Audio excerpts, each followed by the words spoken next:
যে রাজনৈতিক দলটা আজকে তাদের নিবন্ধন ফিরে পেল। শফিকুর রহমান সাহেব উনি লন্ডন থেকে ফিরে আসার পরে বললেন যে নির্বাচন হতে হবে আগামী রোজার আগে, অর্থাৎ সেই হিসাবে মোটামুটি বিএনপির সাথে মনে হলো যে একই রকম দাবি আসলে জামাত ইসলাম, হয়তো বিএনপি যেভাবে দাবি করছে ডিসেম্বরের মধ্যে, জামাত ইসলামের সেই অবস্থান থেকে মনে হচ্ছে জানুয়ারির মধ্যে তারা নির্বাচন চাচ্ছে। এরপরে তারা আবার বলতে শুরু করলেন যে সংস্কার আগে হবে, বিচার আগে হবে, তারপরে নির্বাচনের দিকে। তো এখন দেখবার বিষয় আসলে যেহেতু নিবন্ধন ফিরে পেয়েছে, এখন আসলে নির্বাচন ইস্যুতে তারা কোন জায়গাতে দাঁড়ায়।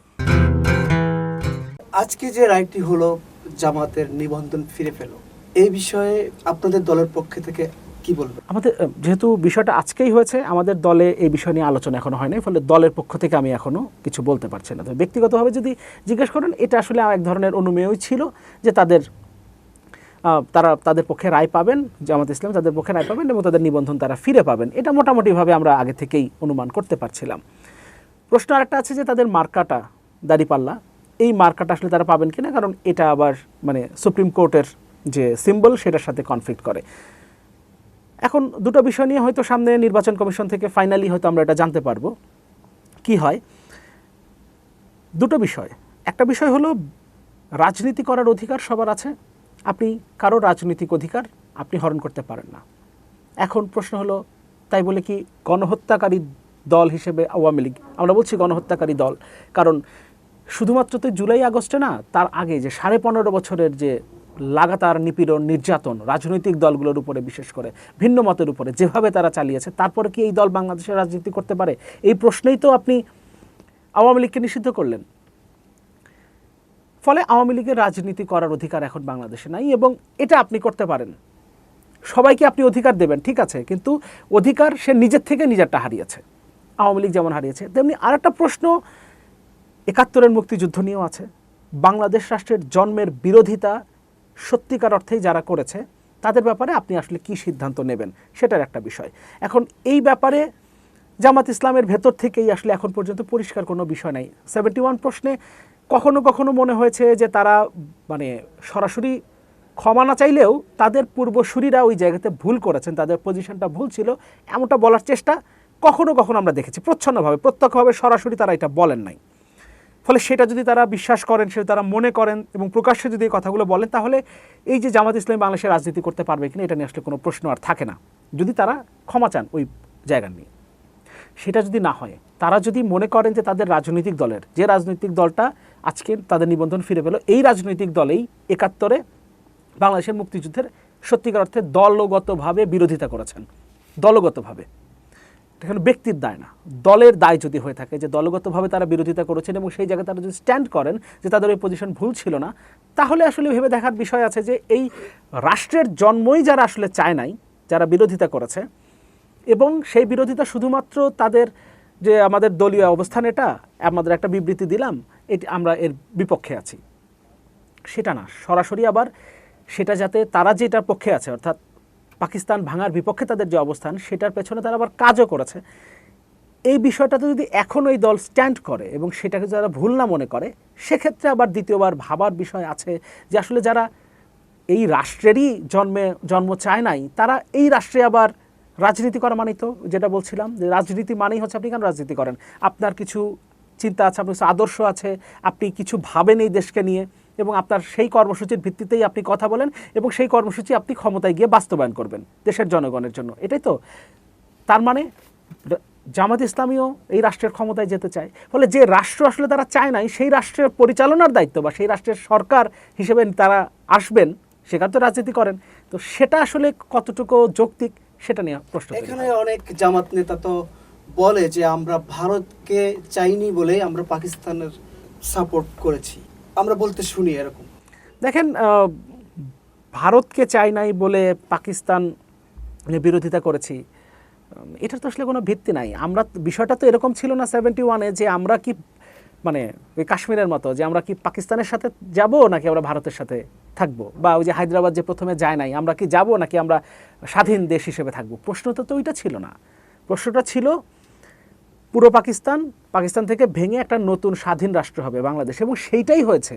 আমরা তো ভারতের অংশ হই নাই।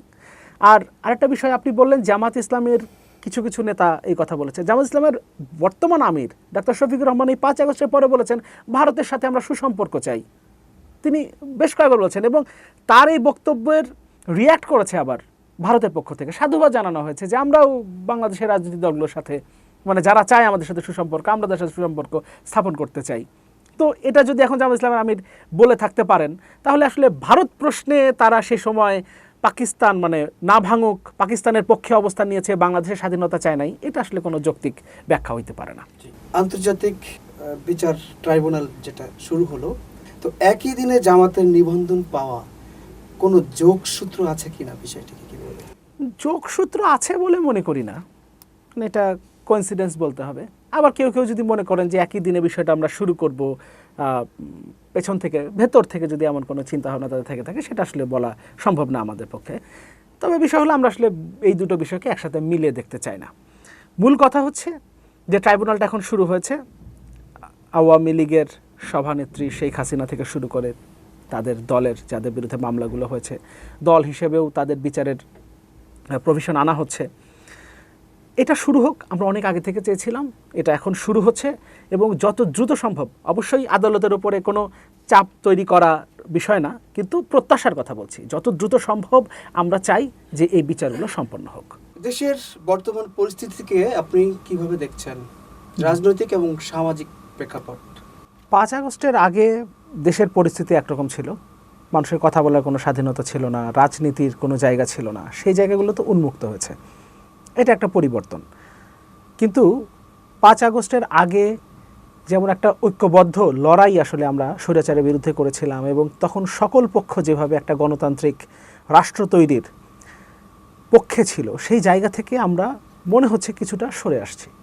হয়তোবা আমরা নিজেদের জায়গা থেকে আমাদের আগের লক্ষ্যে আছি, আমরা হয়তো সবাই চাই একটা গণতান্ত্রিক রাষ্ট্র তৈরি করতে, কিন্তু প্রত্যেকের আলাদা আলাদা পন্থা আছে, প্রত্যেকের আলাদা আলাদা চাওয়া আছে, এবং এই জায়গাগুলো থেকে আমরা সরে আসছি না, সবাই সবার জায়গাতে রিজিড, এবং এই কারণে একটা মতপার্থক্য তৈরি হয়েছে, এবং সেটা এতটাই বড় হয়ে উঠছে যে কখনো কখনো সেটা আমাদের গণতান্ত্রিক রূপান্তরের যে প্রক্রিয়া, সেই প্রক্রিয়াকে শুধু বাধাগ্রস্ত না, এই প্রক্রিয়া আমরা এগিয়ে নিয়ে যেতে পারবো কিনা সেটা নিয়েও মাঝে মাঝে একটা এমন পরিস্থিতি তৈরি হচ্ছে যে সেখানেও আসলে আমাদের সন্দেহ তৈরি হচ্ছে। কিছুদিন আগে একটা পরিস্থিতি তৈরি হয়েছিল যেখানে সরকারের সাথে সেনাবাহিনী মুখোমুখি একটা অবস্থানে দাঁড়িয়ে গেছে, এমন একটা চিত্র আমাদের সামনে আসলো। আবার রাজনৈতিক দলগুলোর সাথে সরকারের একটা দূরত্ব তৈরি হয়েছে, সে বিষয়টা এখনও পরিষ্কার। ফলে সব কিছু মিলিয়ে মাঝে মাঝেই হঠাৎ করেই রাজনৈতিক পরিস্থিতি উত্তপ্ত হয়ে উঠছে, এবং রাজনীতি যেহেতু সব কিছুকে আসলে নিয়ন্ত্রণ করে আলটিমেটলি, ফলে সামাজিক পরিস্থিতি আসলে ওই রাজনৈতিক যে বিভাজন সেটার একটা ইফেক্ট বা ইম্প্যাক্ট পড়ছে আসলে সামাজিক পরিস্থিতির উপর। আমরা জানি যে এখন আইনশৃঙ্খলা পরিস্থিতির কি ভয়াবহ অবস্থা। আমরা এখন যেখানে বসে কথা বলছি এর পাশেই কিছুদিন আগে মগবাজারে একটা ঘটনা ঘটেছিল, এবং ইন্টারেস্টিং ব্যাপার হলো যখন আসলে বিষয়টা আমাদের সামনে আসলো তখন অলরেডি 1 সপ্তাহের বেশি সময় কেটে গেছে, এবং 1 সপ্তাহের বেশি সময় কেটে যাওয়ার কারণ হচ্ছে এই 1 সপ্তাহের মধ্যে এই ঘটনাটা সামাজিক যোগাযোগ মাধ্যমে ভাইরাল হয় নাই। যে ছেলেটার সাথে ঘটনাটা ঘটেছে, চাপাতি দিয়ে যাকে কুপিয়ে জখম করে তার মোবাইল বা অন্যান্য টাকা পয়সা ছিনিয়ে নেওয়া যাওয়া হয়েছে, সে মানে তার প্রতিকার চাওয়ার জন্য সে থানায় গিয়েছিল, কিন্তু থানা মামলা নেয় নাই বা কোনো অভিযোগ নেয় নাই, না নিয়ে তাকে বলা হয়েছিল আপনি হাসপাতালে যান, হাসপাতাল থেকে আপনি কাগজ নিয়ে আসেন। সে হাসপাতালে গেছে, বেসরকারি হাসপাতাল, তারা বলেছে আমরা দিতে পারবো না, আপনি সরকারি হাসপাতাল বা ঢাকা মেডিকেলে যান। এখন ওই অবস্থায় একজন আহত একজন মানুষ, সে এখন হাসপাতাল দৌড়াবে, সেখান থেকে আবার থানায় যাবে, নাকি সে নিজের চিকিৎসা নেবে? ফলে সে নিজের চিকিৎসা নিয়েছে, এবং চিকিৎসা নেওয়ার পর সে আসলে বাড়ি যাওয়ার উদ্দেশ্যে বের হয়েছিল, সে তার দেশের বাড়িতে চলে গেছে। এর মধ্যেই সিসি ক্যামেরার ফুটেজে এটা রেকর্ড হয়েছে, এবং তারপর কেউ একজন সামাজিক যোগাযোগ মাধ্যমে এটাকে আপলোড করেছে, তারপর এটা ভাইরাল হয়েছে, এবং তারপর গিয়ে আমরা দেখলাম আইন শৃঙ্খলা রক্ষাকারী বাহিনী তখন প্রচণ্ড রকম অ্যাক্টিভ, তখন সবাই এটা নিয়ে আসলে কথা বলছে। তার মানে পরিস্থিতি এমন একটা জায়গায় দাঁড়িয়ে গেছে যে আপনি আপনার ন্যায্য অধিকার তো দূরের কথা, আপনার সাথে যদি কোনো অন্যায় হয় তার প্রতিকারও আপনি পাবেন তখনই যদি সেটা সামাজিক যোগাযোগ মাধ্যমে ভাইরাল হয়, আদারওয়াইজ আপনি পাবেন না। পরিস্থিতিটা এমন একটা জায়গায় দাঁড়িয়ে গেছে। ফলে সামাজিক পরিস্থিতির কথা যেটা বলছিলাম, সামাজিক পরিস্থিতিটা আসলে এই জায়গাতে আমি একটা উদাহরণ দিয়ে আপনাকে বলবার চেষ্টা করলাম। আর রাজনৈতিক পরিস্থিতির কথা যেটা বলছিলাম, সরকার সেনাবাহিনী মুখোমুখি এমন একটা পরিস্থিতি আমাদের সামনে এসছে, যতটা না তার থেকে অনেক বড় করে বিষয়টাকে আমাদের সামনে নিয়ে আসা হয়েছে। কারণ কোনো পক্ষ দেশের ভেতরে এবং বিশেষ করে দেশের বাইরে, যাদের আসলে দেশের মধ্যে একটা অস্থিতিশীল পরিস্থিতি থাকলেই যেন মনে হয় যে তাদের জন্য মনে হয় ভালো। তারা যে কোনো সময়ে প্রভোগ করতে থাকে পক্ষগুলোকে যে নিজেদের মধ্যে যাতে তারা বিভাজনের মধ্যে, নিজেদের মধ্যে যেন একটা কনফ্লিক্টের মধ্যে যেন তারা থাকে, এরকম একটা পরিস্থিতি বাইরে থেকে আসলে তৈরি করার চেষ্টা করা হচ্ছে। এবং সবচেয়ে ভয়ঙ্কর ব্যাপার হচ্ছে যারাই চেষ্টাগুলো করছে তাদেরকে আমরা প্রচণ্ড রকম দেশপ্রেমিক হিসেবে জানি। আমরা বলতে সাধারণ মানুষ মোটামুটিভাবে মোটা দাগে তাদেরকে দেশপ্রেমিক মনে করে এবং তারা যেটা বলছে সেটা দেশের ভালোর জন্য বলছে এটা মনে করে। এবং এটা হচ্ছে সবচেয়ে বড় চ্যালেঞ্জ আসলে আমাদের জন্য মোকাবেলা করা।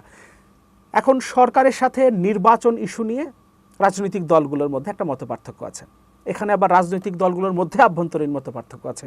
নতুন আত্মপ্রকাশকৃত একটা রাজনৈতিক দল এনসিপি, তারা যেমন তাদের কথাবার্তায় বা তাদের যে দাবি সেখানে মনে হচ্ছে যে নির্বাচনটা কিছুটা পিছিয়ে গেলেই যেন তাদের জন্য ভালো হয় বা তাদের জায়গাটা এরকম।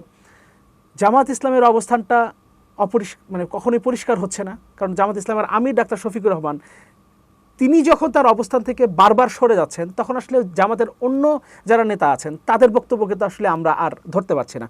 জামাত একবার লন্ডনে গিয়েছিলেন, শফিকুর রহমান সাহেব উনি লন্ডন থেকে ফিরে আসার পরে বললেন যে নির্বাচন হতে হবে আগামী রোজার আগে, অর্থাৎ সেই হিসাবে মোটামুটি বিএনপির সাথে মনে হলো যে একই রকম দাবি আসলে জামাত ইসলাম, হয়তো বিএনপি যেভাবে দাবি করছে ডিসেম্বরের মধ্যে, জামাত ইসলামের সেই অবস্থান থেকে মনে হচ্ছে জানুয়ারির মধ্যে তারা নির্বাচন চাচ্ছে। এরপরে আবার তারা আবার বলতে শুরু করলেন যে সংস্কার আগে হবে, বিচার আগে হবে, তারপরে নির্বাচনের দিকে। তবে এখন ইন্টারেস্টিং ব্যাপার হচ্ছে আজকে আমরা যখন কথা বলছি আজকেই জামাত ইসলাম সম্ভবত তাদের নিবন্ধন ফিরে পাচ্ছে। এখন দেখবার বিষয় যে পেয়েছে, তো এখন দেখবার বিষয় আসলে যেহেতু নিবন্ধন ফিরে পেয়েছে এখন আসলে নির্বাচন ইস্যুতে তারা কোন জায়গাতে দাঁড়ায়। বিএনপি এই জায়গা থেকে শুরু থেকেই একটা পজিশনে এবং সেই পজিশন থেকে তারা কখনো সরে যায়নি। হ্যাঁ, একদম শুরুতে 5 আগস্টের পরপর তারা 3 মাসের মধ্যে নির্বাচন চাচ্ছিল, পরবর্তী তারা সরে এসে 3 মাসের মধ্যে নির্বাচনের রোডম্যাপ চেয়েছে। 9 মাস চলে যাওয়ার পর এখন তারা অনেক শক্ত অবস্থানে গেছে এবং আগামী ডিসেম্বরের মধ্যে নির্বাচন হতে হবে। বিএনপির acting chairman Tarek Rahman in fact কয়েকদিন আগে তারুণ্যের সমাবেশে তার বক্তৃতায় বলেছেন যে ডিসেম্বরের মধ্যে নির্বাচন হতে হবে, পরের লাইনে তিনি বলেছেন ডিসেম্বরের মধ্যে নির্বাচন হবে। তো এর মধ্য দিয়ে বোঝা যাচ্ছে যে বিএনপি আসলে তাদের এই অবস্থান থেকে সরে আসছে না, ফলে এটা এক ধরনের আসলে অস্থিতিশীল পরিস্থিতি তৈরি করেছে। বিশেষ করে প্রধান উপদেষ্টা জাপান সফরে গিয়ে আবার যেভাবে তিনি উল্লেখ করেছেন যে একটা মাত্র দল ডিসেম্বরের মধ্যে নির্বাচন চায়, অর্থাৎ এর মধ্য দিয়ে যেভাবে আসলে বিএনপির উপরে পুরোপুরিভাবে এই বিষয়টাকে চাপিয়ে দেওয়ার একটা ব্যাপার হয়েছে, সেটা আবার বিএনপি ভালোভাবে নেয় নাই, দোষারোপ করার মতোই। জি, একই রকম ওই রকম একটা পরিস্থিতি এবং বিএনপি এটা ভালোভাবে নেয় নাই। তারা প্রায় প্রত্যেকটা নেতাই আসলে এটার ব্যাপারটাতে রিয়্যাক্ট করেছে। যদিও আগামীকাল আবার প্রধান উপদেষ্টার সাথে বিএনপির বসবার কথা, আমরা আশা করি যে সেখানে তার একটা সমাধানের দিকে যাবেন এবং দুই পক্ষের মধ্যে যে দূরত্ব তৈরি হয়েছে সেই দূরত্বটা আসলে কমে আসবে। পরিস্থিতির এখন যে একটা দাঁড়িয়েছে সেখানে আমাদের আসলে প্রত্যাশা যে যতটুকু সংস্কারের ব্যাপারে রাজনৈতিক ঐক্যমত্য থাকে, কারণ আপনি কারোর উপরে তো কোনো কিছু চাপিয়ে দিতে পারবেন না। আপনি জামাত ইসলামের উপরে চাপিয়ে দিতে পারবেন না, আপনি বিএনপির উপরে চাপিয়ে দিতে পারবেন না, আপনি যদি আমার দল নাগরিক ঐক্যের কথা বলেন আমাদের যে অবস্থান সেখানেও আপনি চাপিয়ে দিতে পারবেন না, বিএনপি এনসিপি কারোর উপরে আপনি আসলে চাপিয়ে দিতে পারবেন না। ফলে ঐক্যমত্য যতটুকু জায়গায় থাকে অতটুকু সংস্কার, যে প্রক্রিয়ার মধ্যেও আবার ঐক্যমত্য থাকে, যে প্রক্রিয়ার মধ্যে সবগুলো রাজনৈতিক দল রাজি থাকে, এর মধ্য দিয়ে সেই সংস্কারটা দ্রুত সম্পন্ন করে আসলে নির্বাচনের দিকে যাওয়া। কারণ জনগণের সরকার, জনগণের নির্বাচিত প্রতিনিধিদের হাতে ক্ষমতা হস্তান্তর করার আগ পর্যন্ত আসলে পরিস্থিতি স্বাভাবিক হবে না। কারণ শুধুমাত্র রাজনৈতিক, সামাজিক, সাংস্কৃতিক পরিস্থিতি তো না, অর্থনৈতিক ব্যাপারটাকেও আমাদেরকে মাথায় রাখতে হবে। আমরা জানি আমরা অনেক উদ্যোগ সরকারের পক্ষ থেকে নেওয়া হয়েছে। আমরা জানি বিডায় একজন চেয়ারম্যান নিয়োগ পেয়েছেন এবং তাকে মর্যাদা দেওয়া হয়েছে, সম্ভবত প্রতিমন্ত্রীর মর্যাদা তাকে দেওয়া হয়েছে। চেষ্টা অনেক হয়েছে কিন্তু আলটিমেটলি লাভ হচ্ছে না, কারণ বিনিয়োগকারীরাও সেটা দেশীয় হোক এবং আন্তর্জাতিক বিনিয়োগকারীরা সবসময় একটা স্থিতিশীল রাজনৈতিক পরিস্থিতির জন্য অপেক্ষা করে এবং সেই পরিস্থিতিটা আসলে এখন দেশে নাই।